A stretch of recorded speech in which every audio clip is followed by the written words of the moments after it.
Hello, everyone. Welcome to the DMV Business Show. I'm your host, Otto Sevilla, and I have a very special guest for you today, Michael Rivero. Michael is the co-founder of Top Shot Pro. Welcome to the show, Michael.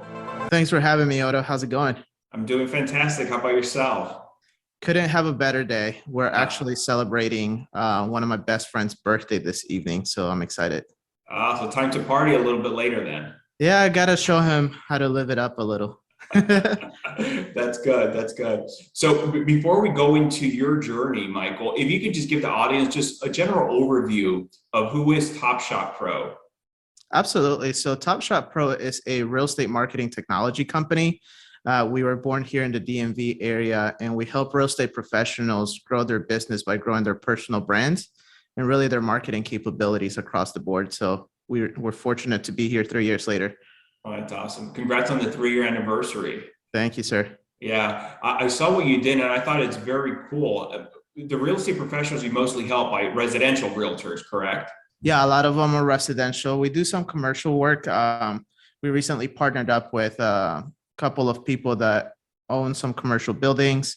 We're in the process of working with companies like AREP. I don't know if you know them, like American Real Estate something. Yeah. But we're in the process of seeing if we can collaborate with them. They have about 57 plus buildings. So we'll see what happens. Commercial hasn't been something that we've tapped in yet, but residential most definitely has shown us a lot of love. Yeah, and I can't wait to get into it because I'm in commercial, if you don't know, and residential is at a totally different level compared to commercial and what some of my colleagues are doing. And I'm the type of person that I'm always looking for inspiration in other industries and other things and trying to get little bits and pieces there and seeing what I can learn myself and how can maybe I can incorporate that for me and my business. And so I saw what you guys are doing. I'm like, oh man, this is great. Any business can use, whether you're real estate or non-real estate related. So I can't wait to get in and maybe you can give us some pointers and advice to the audience. For sure. I'd love that. Yeah. So are you originally from the DMV area or where did you grow up? Where were you born? Gotcha. No, so long story cut short, was born in Bolivia originally. I was born in La Paz, Bolivia, and I was raised there until I was 13 years old. So I moved here from Bolivia at the age of 13. I had finished eighth grade in Bolivia, which school in Bolivia finishes right around August, September. And then I got here and they were in summertime. And then I had to restart eighth grade because they couldn't take my credit. So I had to restart eighth grade here in the US, and that was a breeze. But yeah, so I've been here since I was 13 years old and grew up in Manassas, Virginia. And now I'm just out here in the McLean, Tysons area. Okay. All right, great. So growing up in La Paz, besides, I assume, I could be wrong, playing football, what were you into? Oh, absolutely. Like football, right? I was definitely into a lot of computer stuff. I remember I would constantly, so my mom moved to the United States when I was 10 years old. And in that almost 4 year period that she wasn't around, with my dad, I would go and play soccer. I'd be in like all of these different soccer teams. But then my grandma, she would help me, and for the most part, like that's when I got a hint that I was good at delegating stuff. She'd be doing like the majority of my homework. And in that meantime, she would give me like 5 pesos, and then I would take that money, go to like the internet cafe and learn how to use a computer. So it was also video games for sure. So that was like honestly what I was into. My days were composed of going to school, getting home, passing my homework to my grandma. Shouldn't admit that, but whatever. And then from that point, it was a matter of me just going out, hanging out with friends, playing soccer, playing video games, being at a computer to some capacity or extent. And, just kind of I was learning my own way. I felt very much responsible for myself, even though I wasn't. Like they were taking care of me. I was super spoiled, but for the most part, I was just like at a phase where, oh, my mom's not here, my dad's at work. I can just do whatever the hell I want, and that's what I was doing with my time. Yeah, and grandparents being grandparents are always spoiling you. 100%. Couldn't be more blessed, man. Yeah. That's true. So you said your mom was here in the United States for about 3 to 4 years, and then I guess there was time, and it was time for you to come over, or what happened? Yeah. So essentially, I was supposed to move here with her back in 2001. And what had happened was my grandma on my dad's side of the family, she had been here 1,000 times.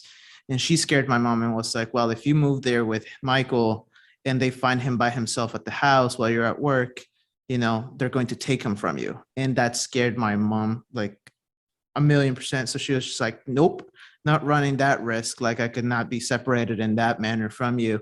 So it was just one of those things where I had already had like a goodbye party at my school. And then I showed up the next Monday, like, just kidding, guys. And, I mean, things happen for whatever reason, but I'm definitely grateful that I didn't come at that time. Because in that 3 year period, obviously being a kid, I went through the phase of anger, resentment towards my mom. Like I felt like she had left me, right? But then I also grew into the phase of like, wow, she's like hustling. She's doing everything she can. She like literally moved out of the country to be able to one day provide a better life for me. And at a very early stage of my life, that set a big perspective on how much like a parent's willing to go through for their kids. So I knew that coming here once I was like in 8th grade, because I was never a good student back in Bolivia, but like coming here, I was just like, okay, this is the chance that I have. This is the opportunity that I had. And since I got here, man, like I just always felt indebted to like make it right, because not many people get the opportunity to go and make something of themselves in a different place that's like so abundant. That's good that you appreciate that. Being a fellow immigrant myself, I came here to this country at a much younger age than you, but I feel the same way. Our parents fled for a better future to come here to America, and you just have to take advantage of it. And it's sometimes sad to see, especially if you live, when you come here, you typically go to an immigrant community because you try to find other people similar to yourselves, A hundred and percent. to a class, and then you see other immigrants there, maybe other kids, and I used to be like that. I used to be sort of goofing off, not taking things seriously, like it doesn't matter. But then some people are still in that track and don't get their stuff together. It's just sad to see that other people are just not taking full advantage of what this country has to offer to everyone.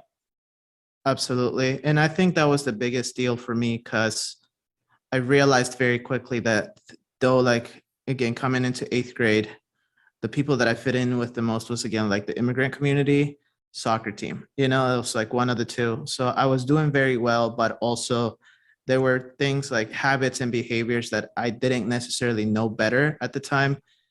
And I was just like, okay, like if this helps me fit in. And then very quickly I realized like this is not a good path to go in, especially when I'm like you just kind of realize, like, even as a kid, you realize when you're doing the wrong things or things Hmm. that are not moving in the way that you want to have a better future for yourself.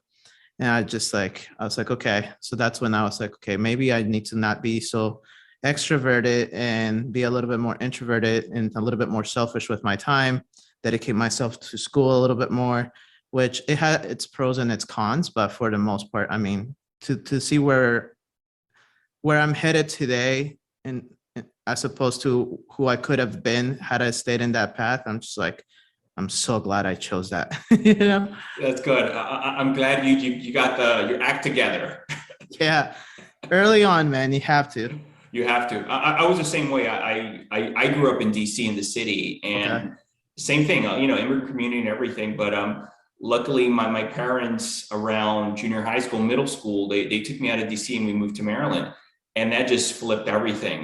That was for me for the first time. I started getting on the honor roll for the first time, just because I wasn't in that environment with my group of friends. And for the first time, that's when I started thinking about maybe I can do this college thing. What is this college thing? Hmm. And it was a better path.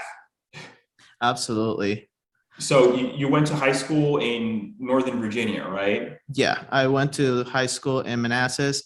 At the time, it was called Stonewall Jackson High School. I graduated in '09, and now it's called like Unity Reed or something like that. But I went to high school. It was, I mean, great years. I played soccer there. And towards my senior year, it's when I was like, okay, like maybe I should look into college. And I didn't know what I wanted to do, quite honestly, because I'm one of those people that if I catch an interest in something, I will dive right in, but I'll also lose interest very quickly in certain things. So I just didn't have anything that I was too fond or passionate about. And once it came to going to college, I was like, okay, let me just choose business. And I went into school at Nova for like my first year. By the time I got to my second year in college, I took a business class, and that's where things started to click for me. Not just from, I was working full time, and at every single job that I had had from the time I was in high school till the time I got to college, like I would always find a side hustle. I was like, oh, here's where this business is messing up. Let's see how my side hustle does better than they do, you know? And it just like one thing clicked with another. And in college, my teacher, his name is Sly. He was a great mentor of mine. I still keep in touch with him. He had a presentation where he was like, okay, come and pitch your business idea and how you would grow it. And it's like, here's $10,000 for your business. What's the first thing that you're doing? And everybody in class was like, oh, well, I would go ahead and invest in logos. I would invest in this and I'd invest in that and blah, blah, blah. And I went in and I said, I would go ahead and hire somebody with half of that money, teach them everything I know. And between the two of us, we sell. By the time we double that money, I'd hire somebody else and repeat that process until I have about 10 people. And then he pulls me aside and he's like, hey, you should quit college. It's just like, okay, sir, and it was like, that was a validating moment for me because up until that point, I was reselling sneakers. Like I'm a huge sneakerhead. So I was reselling sneakers, and that's what I would do. I'd get like the neighborhood kids, hire them for like, sometimes depending on the shoe, it'd be like for McDonald's breakfast and stuff like that, and which they loved it. They were a part of something cool. But then I'd pay them like $100, $200. And I'll take like 16, 20 kids with me to buy all the shoes in the store so that I could sell them for like 2, 3 times the price. And that's when I was like, I've been doing this stuff. And that's when things started to click for me, which is fun. Did you actually take that slide, your teacher's advice, and leave there, or what happened? Yeah, it was in that moment. Like once he said that, I finished the semester and I just never looked back. Okay. I got myself into some full-time jobs, and sometimes you just get suckered back into the corporate world. But somehow every single time I found myself doing some extracurricular activity, and it was just like a matter of time. I remember at the time that he said that, I was working at FedEx, and at FedEx they give you like a 50 to 75% shipping discount, which on average, say you and I were to ship to our countries, it'll cost like $300 to ship an envelope. Mm-hmm. Okay. With my discount, it was like $25. So I would go in and I would print flyers and like put my phone number, and there's like international shipping. And I would put it on like these global food marketplaces and everything. And that they would call me, hey, I want to ship. It's like, okay, here's what you will actually pay. Here's what I'm charging you. And I was making money there.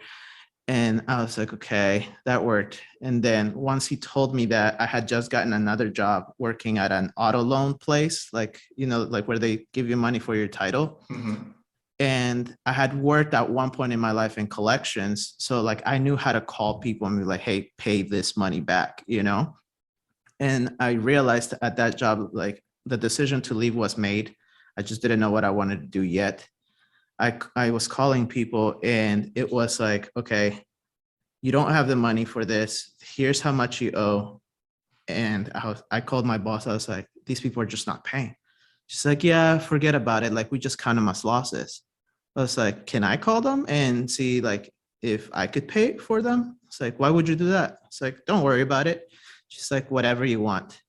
She's like, you can even settle for up to this much. And it was like 60 to 70% of the loan. So I started calling like a list of like probably 2,000 people, and I was buying out cars from people for like $100, $200. I'll buy it from them, buy the title, settle the loan, and resell it for $500, $1,000, $2,000. And it was such a fun experience for me. But then it was like, all right, back into the corporate world. And then somehow I would find myself bored again, and then, doing some things. And then in 2018 is when things started clearing up for me in terms of what I needed to do. Out of all the different side gigs, whichever, I don't know which one was the first one. Was it just flipping sneakers or whatever it was? Which one was your favorite, your most favorite? Sneakers, most definitely. Really? I think because I had and still have, but not as bad, but I have a deep obsession for shoes, and like Jordans, Yeezys, you name it. And I have about 430 plus pairs at my house. Like anytime I've moved, I needed to get an extra room just for because a closet doesn't do it. And so I would just, again, buy out all the sneakers. I set relationships with multiple Foot Lockers, Finish Lines, everything. And it was a legitimate hustle. Like to go in, drive your little, at the time I was driving like a Nissan Sentra. I would drive my Nissan with like 5 kids in the back, my brother, my girl at the time, like in the front. It's like, all right. And then it's like we go through every single mall in the area, pick up as many shoes just to realize they don't all fit in the trunk. Now it's like people and shoes up. It's like, all right, guys, now like we need to box them and ship them. And it was like, it was so much fun. And that's around the time also when Instagram started like taking off. This is like 09, 10, all the way through like 2013. And I started taking photos of like the sneakers, and I was like for sale, or I would just wear them. And that's when like the word influencer became a thing. And I was like a legit sneaker influencer. I had like 50,000 followers at the time, which it used to be cool to have that. But like people were like legitimately engaged and in love with how I was doing like my hustle and everything. And it was a really fun time. Like I like looking in hindsight, I had the opportunity to have a sneaker store, and I just got scared of that hustle. Okay. I got super scared of that hustle because it was very lucrative, but it was also dangerous. Dangerous in what way? Because I got known as the sneaker guy in the DMV area. Okay. To the point where I've never actually shared this story, which is cool. These guys knew about me and knew that I was going to swipe stores. Like they were also in line, like overnight in line, and I would just always have someone be the first person in line. And I would have about like 15 other people that were right behind them. And they knew. So one day, it was the middle of the night, there was the Crimson Foam Posits. That's what they're called. It's a big release. The hype is crazy. And mind you, I would take pre-orders without even having sneakers in hand. And I had sold about 78 sneakers at like $350 a pop. So I had all that money with me already. And I was just like, okay, guys, like when it's time to go, it's time to go. We got to buy them. They're like, okay, like the entire team, right? And comes like, I show up to the store, like again, front of the line around like 2 a.m. Comes 3:30 a.m., 4 a.m. People are sleeping. Some people are slouching. Some people are pulling up from the club directly to buy sneakers at 6 a.m. And these guys on the other side of the mall had been asking like, where's Michael at? Where's Michael at? And one of my friends calls me. It's like, people are asking about you. Thankfully, I grabbed the stash of cash that I had. I took it. And the reason why I carried cash is because I had to pay off the manager to also reserve so many sneakers for me. I took the stash of cash, dropped it in the car, and I went back in line. And next thing you know, these guys at like 4 a.m. are going at the end of the line. That was stupid. They should have started at the beginning. They would have gotten my money. But they started at the back of the line robbing people. And I wake up, I look up, and some girl screams, "Oh my God, they have a gun." I promise you, bro, like Usain Bolt would have never caught up to me in that moment. I ran so fast and I drove, like I got every single one of the kids that was with me. I pushed them into an IHOP, and then I ran so fast. And then I was just like, as I was running, I was like, this is not worth it. This is not worth it. And in that moment, I was done selling sneakers. like for good. And again, I wish it wouldn't happen that way, but it did what it did. Wow. It was something. You were just saying, Michael, you had pre-orders of 350. So you were selling them for 350, right? Yeah. And you were purchasing them for how much? The phone posits at the time were between 180 to 200. Okay. So there's at least $100 spread or more per sneaker. Yeah. Okay. Okay. Yeah. So it was a lot of money.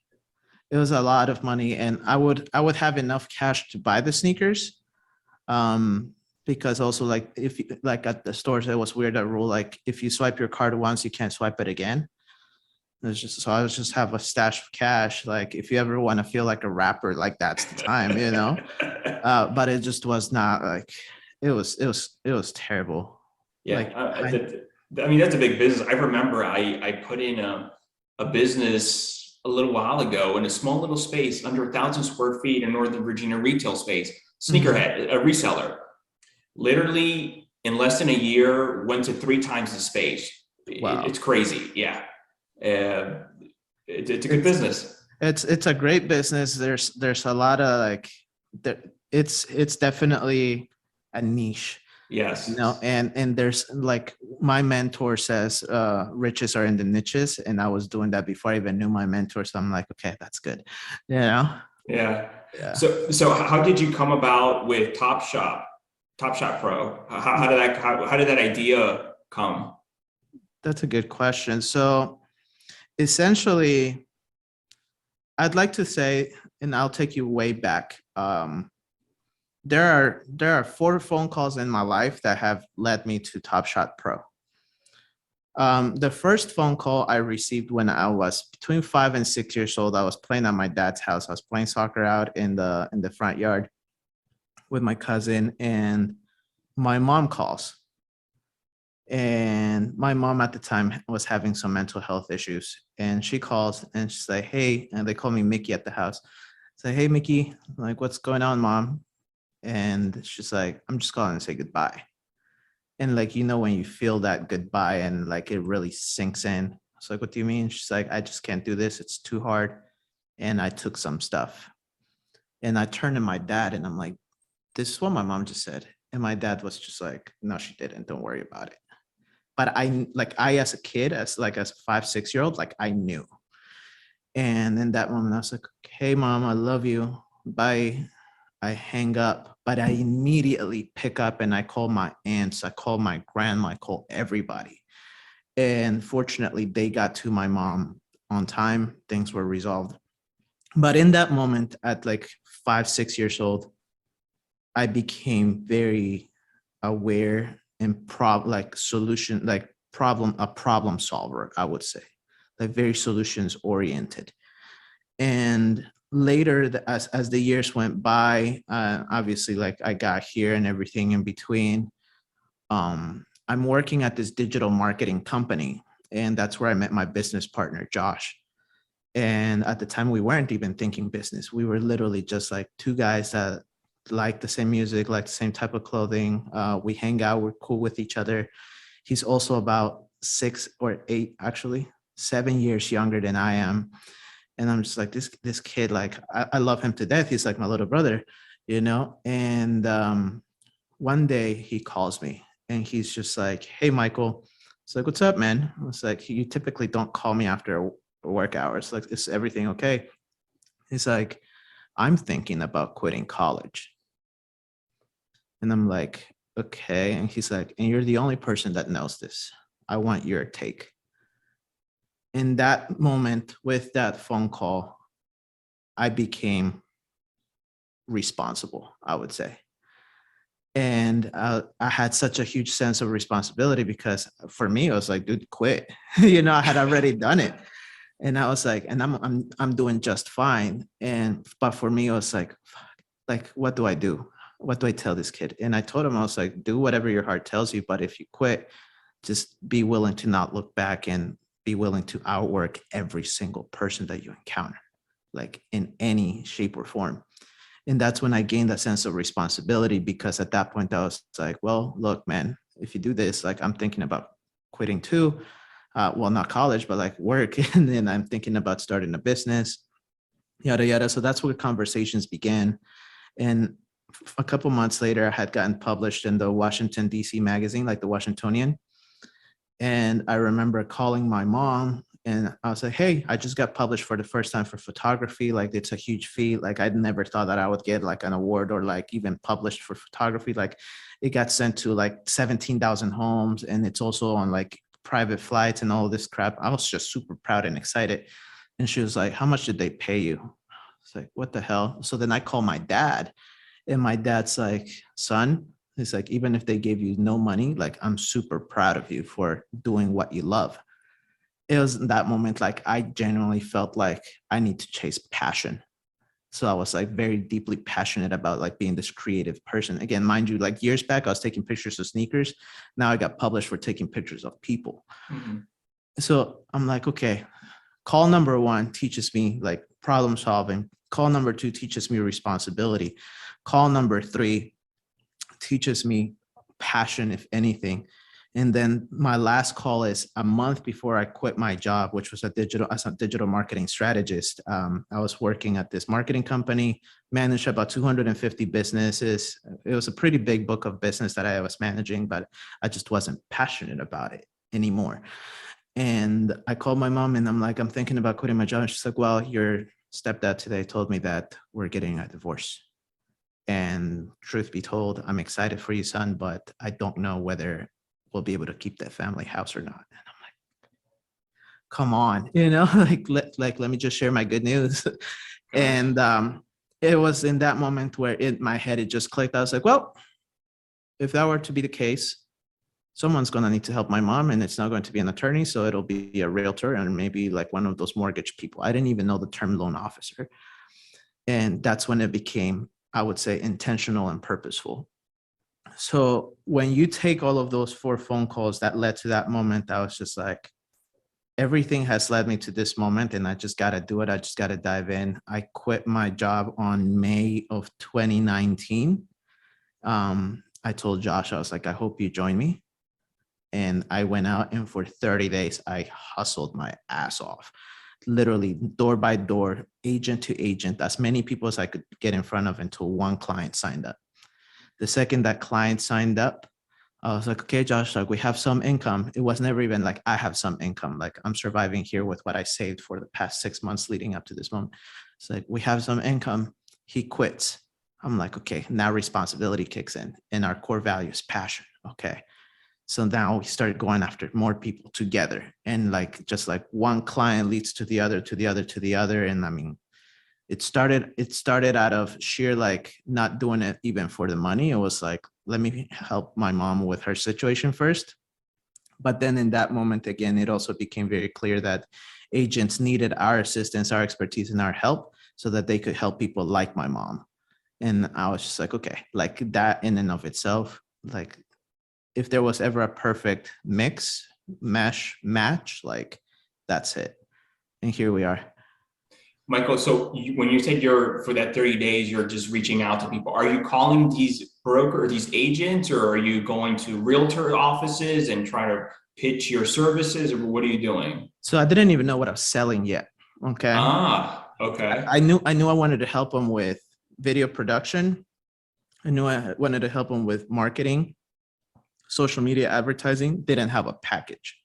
So it's like me saying, hey, Otto, I can do this, this, this, and this, and this, and this. And I'll say yes to everything else at the time, right? But I was cold calling, no script. I was just like, hey man, like, look, this is what I'm doing, nothing. And then like got hung up a lot, which I became very desensitized to being told no. I was just like, okay, just next. I went on Google and looked up all the offices, all the real estate offices in Alexandria, and I door knocked every single one of them until 2 of them gave me training sessions. It was a Long and Foster out in Alexandria, and it was a Compass office. And I remember putting, like, I've always been about presentation and brand. So I remember putting a beautiful presentation, which I thought it was beautiful, but now, like in hindsight, it was crap. Like I put it together and I go show it to 60 plus agents. and none of them like sign up or anything. It's just like, damn, that sucks. But then the broker, the managing broker, his name is Forrest Odenhall. He came up to me and he was like, that was a $20,000 presentation. Stay persistent. I was like, all right. So I needed, like, I didn't even need the business. I just needed the thumbs up. So we did that for a while. And after that, it was like, well, what are we selling?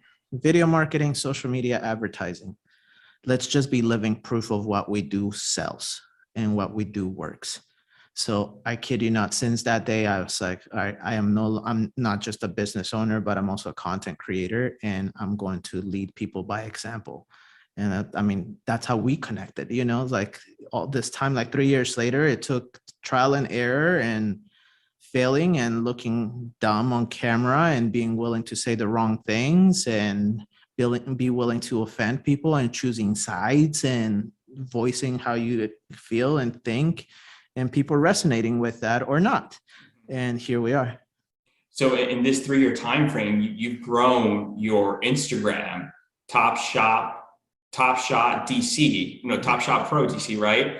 Yeah, it's Top Shot DC. Top Shot DC, sorry, Top Shot DC. In that 3-year time frame, over 70,000 followers. Yeah. So I'll tell you this, because like I don't hold back on any secrets whatsoever. I think it's stupid, and I think it's more than anything, it's helpful to people to know this. Like, we live in such a vain world where those numbers matter. Like, I think walking out of this, what would matter to me most would be like, did I just make a new friend, right? Mm-hmm. But most people don't see that when we're interacting online. They just see the numbers and they see the content. So perception becomes reality. So I had, at the time that I got started, Josh had 1,500 followers. I had 2,500 plus followers, and the majority of them were content creators, like photographers, videographers, people as such that I had connected with through photography, videography. And I was like, okay, we're putting out consistent content. And then a guy that I had been following for a while, I messaged him. I was like, dude, how the hell did you get to 500,000 followers? He's like, look, man, he's like, the name of the game is perception. I was like, okay. It's like, so you mean to tell me that your followers are fake? He's like, no. I mean to tell you that you just need to connect and network with the right people. So I connected with this company called High Key Clout, which they partner with celebrities, like celebrity giveaways. I'm sure you've seen some of those. Yeah. Like Kylie Jenner does them, Lily Pons, Kim Kardashian, like they all do them. And he was like, you should participate in one of those and let me know how it works. So I'm like, okay, I have 2,500 followers. People are barely paying attention to the kid that's selling real estate marketing services, because like, oh, you're selling real estate marketing, but you don't even have a following. Mm-hmm. It's like, okay. It's like, let's do it. I paid the money. Is it a lot, by the way? Yeah. Okay. It was a lot, because what happens is the celebrity follows you, and immediately their followers follow you. So it's like an endorsement. Yeah. Okay. And then the celebrity goes and posts on their feed and says, I'm going to give $10,000 away and a Mercedes-Benz if you guys go follow the people that I just followed. What the celebrity does is they'll unfollow everybody they're following, and they'll follow like 30 or 50 people. So I'm in a group of already 30 or 50 people that I'm by default networking with, and they're really high people, like people within the industry, including like Tom Ferry's been on it. Ricky Caruth's been on it. You know, it's like, and I'm just like, all right, like these guys are doing it. They figured it out. So I joined this thing. I connect with them. So I'm like, perfect. Now I have friendships, relationships, and I'm going to build and nurture that. But then there's also other people that I can network with. And my account goes from 2,500 to 32,000. Overnight. Within the span of 48 hours. Wow. And my engagement goes up. And what I noticed is that people started dropping off almost immediately after those 48 hours. But where my business partner and I capitalized is we started going live 3 times a day. And we started posting twice a day, every single day for weeks at a time.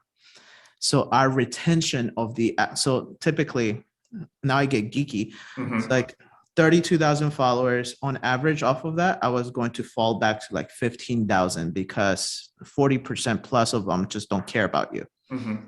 We were so persistent with our content that we only dropped by like 4,000 or 5,000 followers.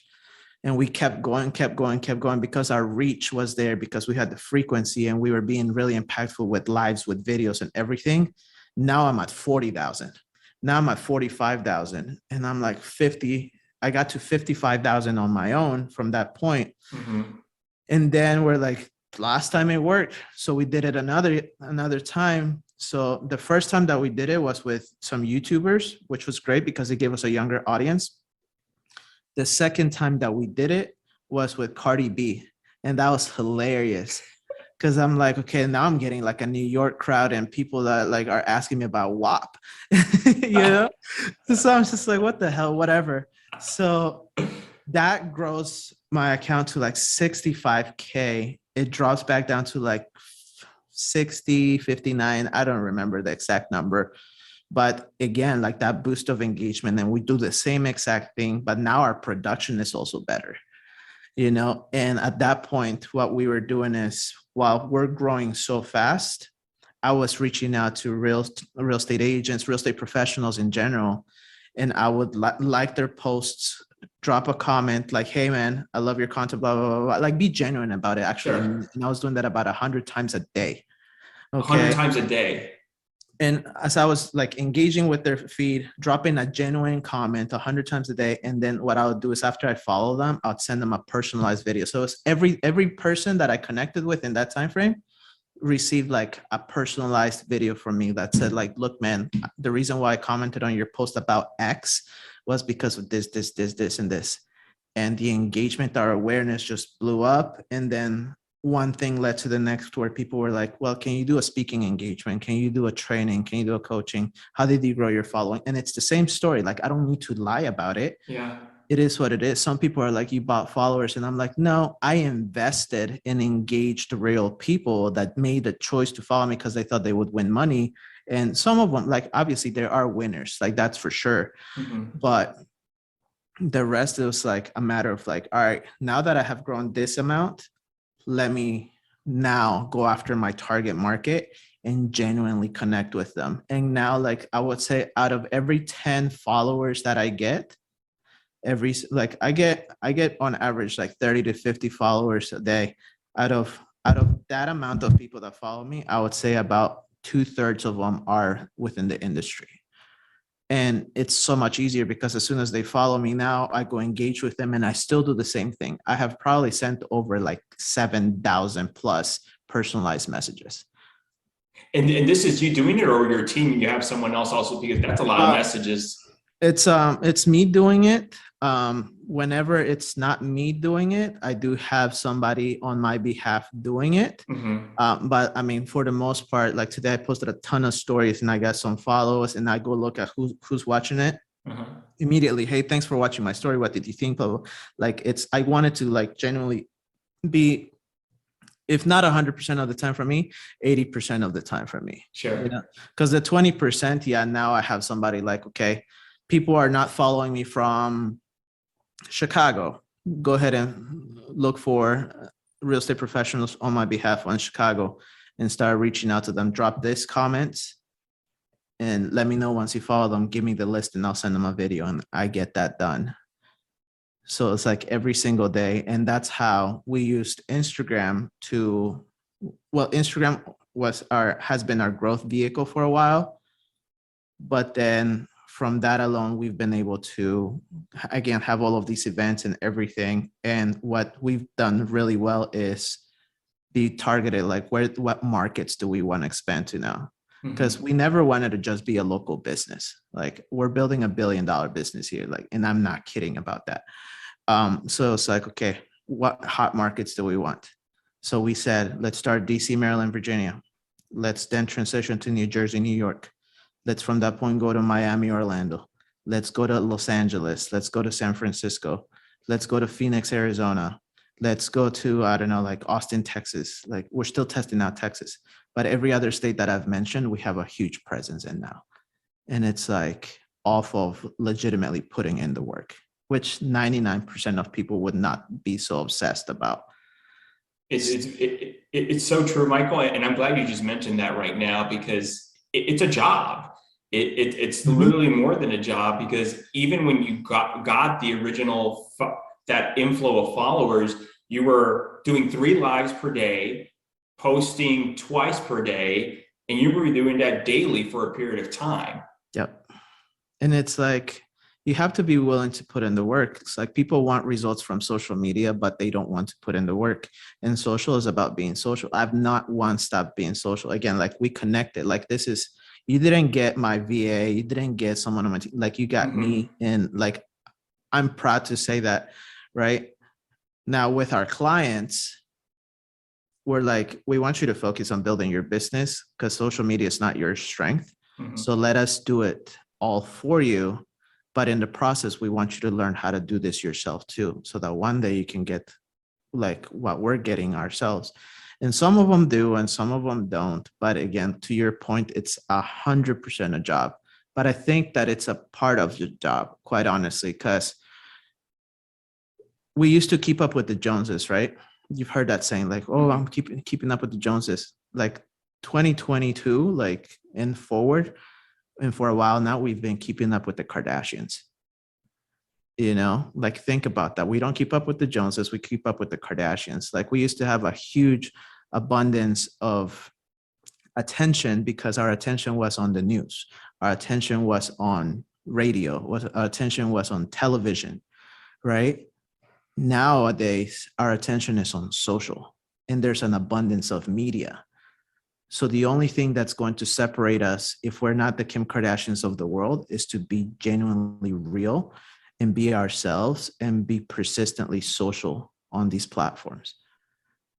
Michael, what are some things you were doing it right now? You were doing it now and even before, as far as reaching out proactively to realtors, because that's your client, correct? So you were trying Mhm. to find ways to reach out to them 100 plus times a day through Instagram, and now you have them. You're doing it for them as far as realtors, their account reaching out to, I guess, maybe potential home buyers or sellers. So what are some tactics that someone can use, whatever type of business, whether realtor or not, to proactively connect and build a relationship with their end consumer, client, or customer out there? That's a good question. So all of marketing boils down to three principles, no matter what type of marketing you do. And I learned this from my mentor, Bill Hillestad. Um, one of the principles is reach. You want to reach as many people as possible. Like reach is king. Okay. Once you have the reach, you need to back it up by frequency. And by frequency, what we mean is the amount of times that people see you consistently.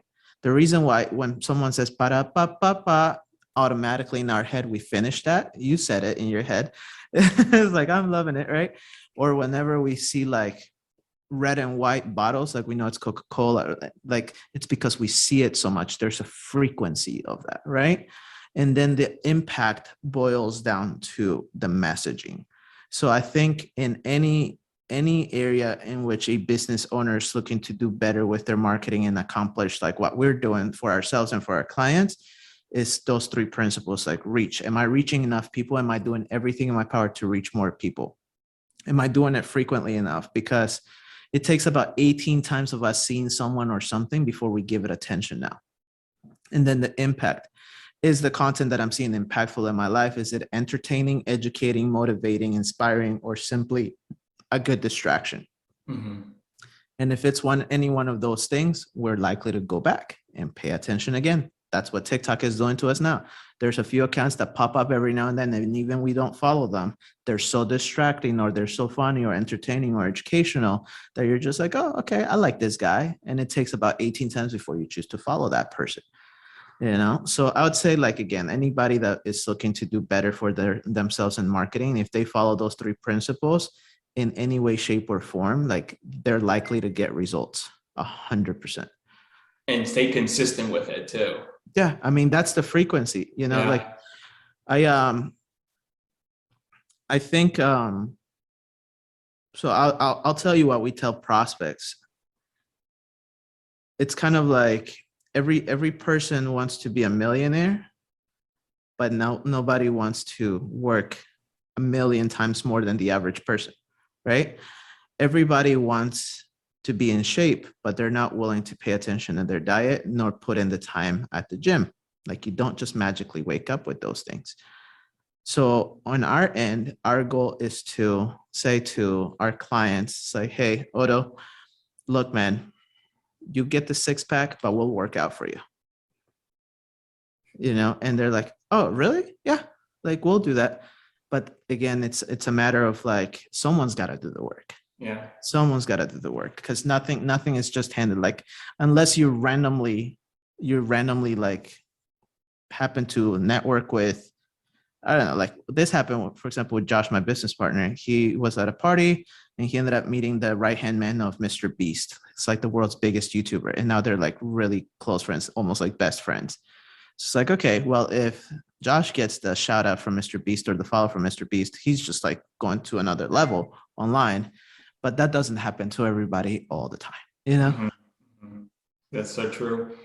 You were just mentioned even at a younger age, little with your grandmother, and again in school with Sly, your teacher, as far as learning how to delegate. So I'm curious, Michael, how do you go about finding the right team members to join the team, and I guess scale that way? Because in order for you to properly scale, especially you building the $1 billion business, you need to have the people. Yep, absolutely. So there's a couple of things that have helped us and helped me personally. So from when I was a little kid, I just didn't want to do anything that didn't bring me joy or energy. So homework was one of those. And then most recently, learned the concept from one of our mentors. His name is Dean Jackson and Dan Sullivan from Strategic Coach, which is a great book, by the way. It's called Who Not How. Okay. Always like when you ask how to do it, you end up with a checklist or an encyclopedia of steps. When you ask who can do it, that's where it ends. That's where your work ends. Just think of a recipe. A Michelin star chef, you don't ask them how they did it. You want them to cook it for you. You just eat it, or, you know.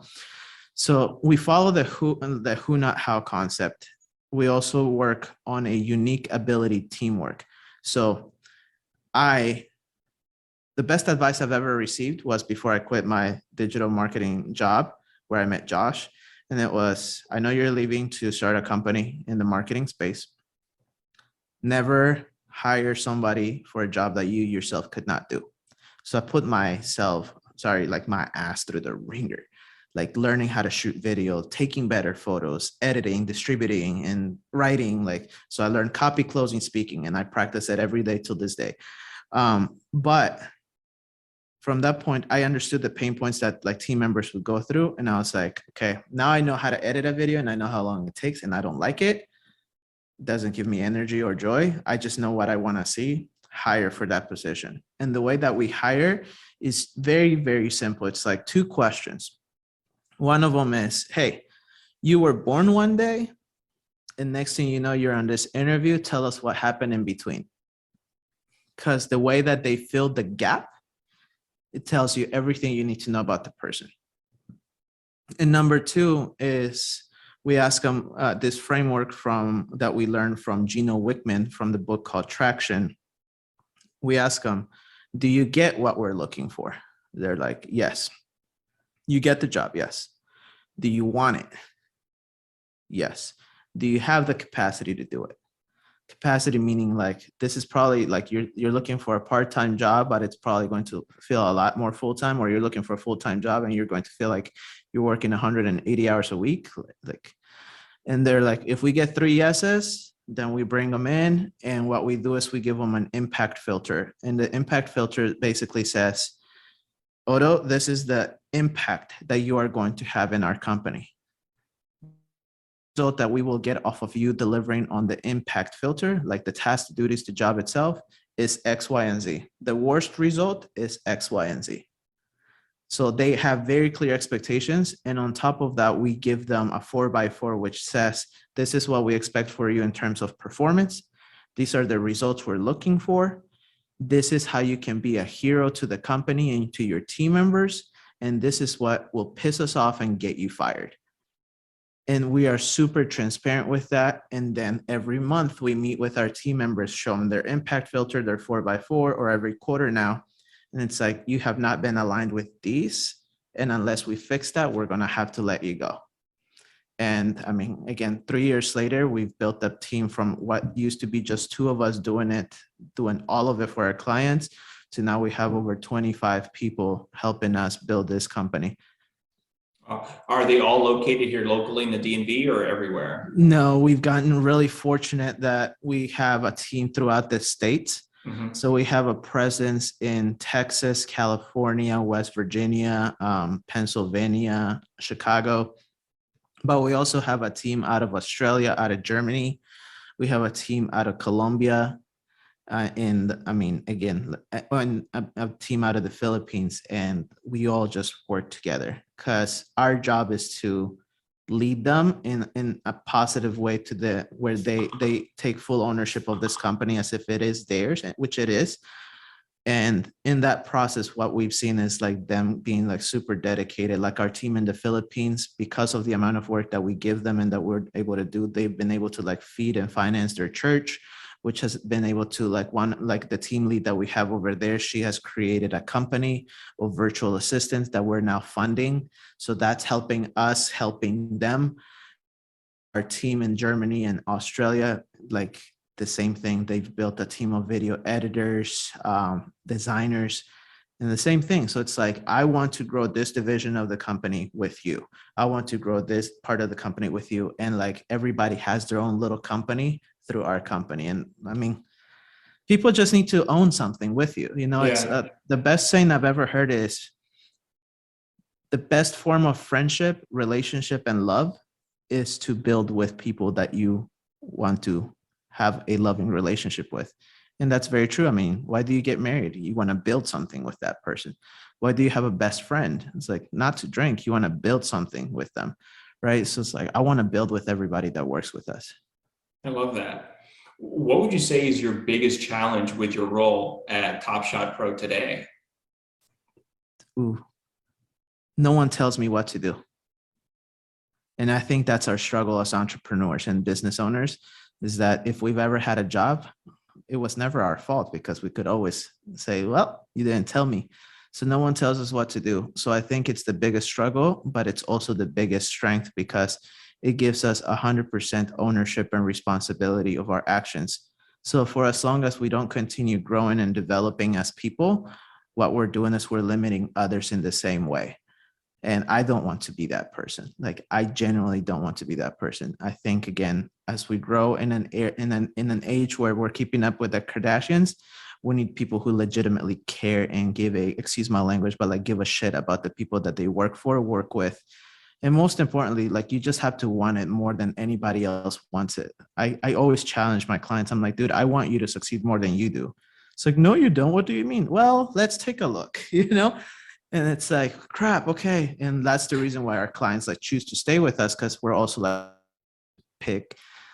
we don't want to work with people who are generally going to like blame shift. It's like, no, like, come on, we got to work. I can't want it for you more than you want it for you. Mm-hmm. You know, Michael, you have such a rich experience with business, with digital marketing, social media marketing, and all. What do you know now that you wish you would have known at the start of your career? Going back to my sneaker days, because I think that was my first taste of digital marketing and making money online and teaching people and growing online. What I know now that I wish I knew then was, it's okay to not do it all by yourself. It's okay to be genuine enough with yourself to understand that when you double down on your weaknesses, all you're creating is a stronger weakness, right? I'd rather have somebody who is strong in the areas that I'm weak work with me and for me, than for me to say, no, I want to keep that piece of the pie. And as Hispanics, Latinos, business owners, we tend to be very scarce sometimes in that, because if we didn't grow up with money, we want to hold on tight. But now, like I said, I understand that if the company like brings in an extra, again, just a short example, if we bring in an extra $10,000, how are we spending half, if not all of that, in developing our team, in growing our team, and learning something new, in creating like some sort of substantial like growth and development phase for one of us, if not all of us. Mm-hmm. And back then I didn't understand that. Otherwise today I'd be talking to you about my sneaker story. Yeah. Yeah, that's true. Coming to an end here now, I know you just mentioned earlier as far as what the future holds for you and the business, as far as expanding nationwide. Is that where you see yourself in the next couple of years? Absolutely. So our mission is to revolutionize real estate, unifying people and technology. Again, kind of like it goes back all the way back to I need somebody to help people like my mom, but also I need to teach real estate professionals how to use technology in order to reach people like her. Right. So that's number one. But I think in the near future, apart from us going nationwide, what we're doing is right now establishing ourselves to be a one-stop shop, not just in all things marketing, but this upcoming year, we're starting our finance department, which is going to be helping our clients' clients fix their credit. That's one thing. So we're going to have that, but we're also going to be bringing in ISAs, which are cold callers for our clients. But then later down the road, like I have it already, like I have it laid out, and I'll show you after this if you want, but like 2032 plan, because I like to think like 10 years. In 2032, we will have, I think, I'm about to put this out into the universe. It's on a presentation. I've never put it out. So it's by 2032, we will most definitely be the marketing agency or marketing company inside the blockchain. And that's primarily because we're looking to solidify smart contracts for our clients, specifically thinking about real estate. So helping them understand how to write a contract in the blockchain so that you don't necessarily need to always use a title company, so that you can get private funding from private lenders within blockchain technology, but also how to help your buyers and your sellers turn a property into an NFT so that they can then continue to earn equity and money from that NFT. And it's something that we've been working on very slowly. And we wanted to roll it out much sooner than it is, but the technology and our attention span is but so much. So I think in the year 2032, that is what we'll be doing at scale for a ton of people. So we'll see when we get there. Oh, I love that. Michael, if people want to find out more about you and the business, where can they reach out? Where can they find out more information? So my DMs are always open across the board. You can find me on Instagram, TopShotDC. You can find me on LinkedIn, Michael K. Rivero. But for the most part, again, anybody that wants to reach out to me, Instagram will be the best place. Michael, thank you so much for coming on the show today. Really appreciate it. Absolutely. Thanks for having me, man. I really appreciate it. Of course. Take care. Cheers.